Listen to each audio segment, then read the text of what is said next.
সফলতার কোনো শর্টকাট হয় না, হয় অনেক কাঠখড় পুড়িয়ে জীবন যুদ্ধের প্রতিটি অধ্যায়ে নিজেকে প্রমাণ করে করে একটু একটু করে আপনি সফল হবেন, একটু একটু করে আগাবেন। ইটস এ জার্নি, এটা কোনো ডেস্টিনেশন নয়। এবং সফল হওয়ার পথ পরিক্রমায় কোনো লিফট নেই, সিঁড়ি বেয়ে উপরে উঠতে হয়। কি বেয়ে? কিন্তু আমরা সফল হতে চাই কিভাবে? ডাইরেক্ট 100 তলায় তো আমি সফল, উপরে সবার উপরে আমি, এইভাবে চাই সফলতাটা। সবার উপরে উঠে যাব, গোল্ড মেডেল গলায় পরাই দিবে, আমরা সাকসেসফুল না। সফলতার রাস্তায় কোনো লিফট থাকে না। কি দিয়ে উঠতে হয়?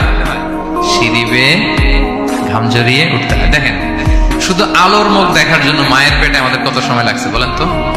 জাস্ট একটু লাইট, হ্যাঁ, 9 মাস 10 মাস সময় লাগছে শুধু একটু আলো দেখবো আমরা। একটু আলোর মুখ দেখার জন্য আমার লাগছে 9 মাস। আর এখানে আমরা শর্টকাট খুঁজি, খালি কি খুঁজি? সফলতার কোনো শর্টকাট নেই। অল্প এফোর্টে যারা সফল হতে চায় এরা কোনোদিন সফল হয় না।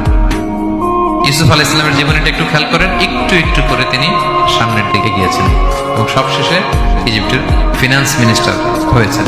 এজন্য ধৈর্য ধারণ করতে হবে, নিজের সর্বোচ্চটুকু উজাড় করে দিয়ে আপনার রোলটা আপনি প্লে করবেন, এরপর আল্লাহ তাআলার উপর ভরসা রাখবেন। কিন্তু